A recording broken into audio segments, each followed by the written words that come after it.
KEOC News, your eyes on the city with me, Jessica Adams. Next up, it's a big day for justice. Convicted cop killer and international smuggling kingpin, Charles Jericho, faces sentencing later today. The Driver series has seen better days, with recent installments doing the equivalent of tying the franchise's name to the back of a semi and keel hauling it down a busy freeway. With Driver San Francisco, Ubisoft Reflections is hoping that a fresh new mechanic will reinvigorate the fading series. Is there brilliance in the chaos it presents, or is it just a plain old mess? That's one down.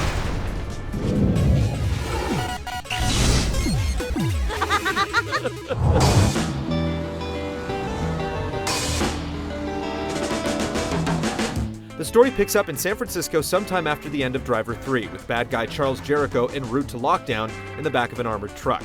Meanwhile, protagonist John Tanner watches from a scenic overlook as a rocket-propelled grenade fired from a news chopper creates a diversion that allows Jericho to hijack his transport and escape. A car chase then ensues in which Tanner is critically injured.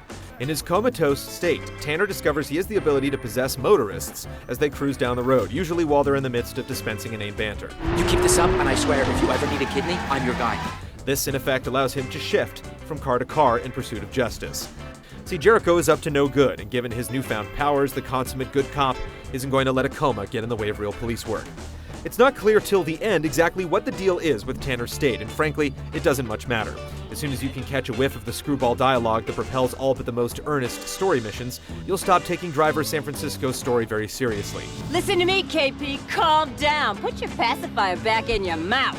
There's a relatively sober resolution in the end, but the road there is truly absurd. That said, all this absurdity is ultimately in the service of a novel game mechanic that makes for some irresistible gameplay. I didn't realize San Fran had so many hoods for hire.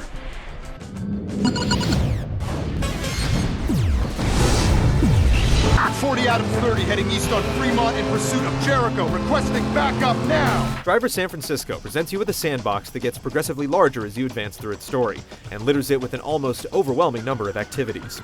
In the fine tradition of Burnout, it's a game about reckless driving at its core, and every event you participate in is informed by this. The structure is simple, completing mandatory events which range from straightforward street races to white-knuckle stunt challenges, literally designed to inflict upon your passenger cardiac arrest, unlock story missions and bonus activities. As you go deeper into Tanner's story, the map expands, broadening your playground and giving you access to yet more challenges.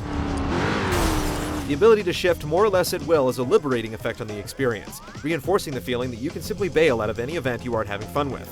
At the same time, the fact that the game rewards you for any irresponsible thing you do on the road makes it easy to zone out and tear through the streets without any particular goal in mind. The map is so dense with optional races, chases, and stunt challenges, though, that you'll inevitably bump into a directed experience, if only by accident. I've got the keys to the city. The currency you earn for simply existing quickly starts burning a hole in your pocket, and it flows like water. Luckily, there's a lot to spend it on. There are more than 100 licensed cars to unlock and purchase, from stodgy Chevy Volts to sleek Pagani Zondas, as well as metagame buffs like longer boost bars and bonus challenges. The more garages you buy, the more of this sort of stuff you'll have access to. And you can call me Lady again, honey. Driver San Francisco's multiplayer package appears predictable at first, but the operative mechanics help even its most tired modes feel fresh. In other words, Tag feels like an all-new game when you factor in the ability to shift into oncoming traffic. Though the multiplayer system makes you work a little bit before it fully opens up to you, you'll have to level up for a couple of hours before you're given access to all the modes. Much of the best stuff is available at the outset. Trailblazer's frantic follow-the-leader play almost guarantees a perpetual multi-car pileup, and Tag, as mentioned before, feels fresher than ever due to the shifting mechanic. There are plenty of team modes as well, ranging from capture the flag to straight-up group races where shifting is disallowed. The split-screen multiplayer package is also surprisingly well developed, with several unique variants on game modes that take great advantage of the format.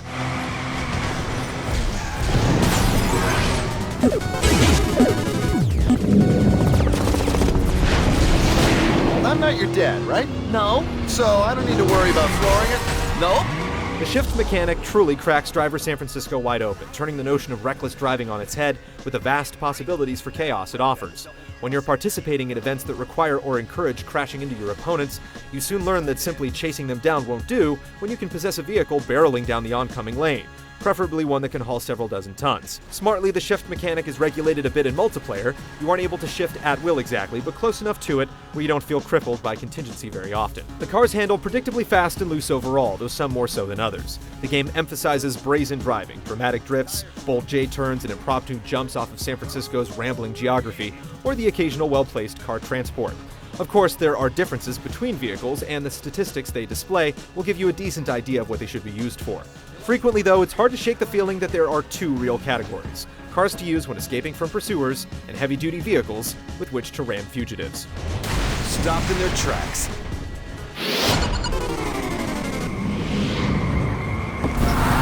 Whoa, man. Check out that jackass. Driver San Francisco is one slick-looking game. It runs at a near unshakable clip, though your mileage will certainly vary during multiplayer matches, of course. The cars look convincing overall, with textures discernible enough for you to differentiate between Detroit steel and Pagani carbon fiber. The damaged models will have you wincing when you allow an expensive toy to get scuffed up, but then again, Tanner won't be the one paying for the bodywork, will he? It's odd to call out the character models in a game about cars, but the people in Driver San Francisco look great, with nitty-gritty details like pores and facial hair modeled to an alarming level of naturalism.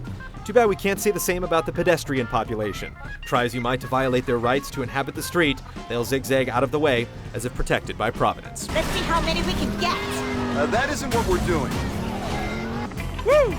Baby, this girl is calendar material. As far as we're concerned, the Driver series has a new lease on life. This latest jaunt to San Francisco will keep you playing for hours with an enormous campaign brimming with challenges and a multiplayer package that benefits enormously from the novel mechanics that define the experience.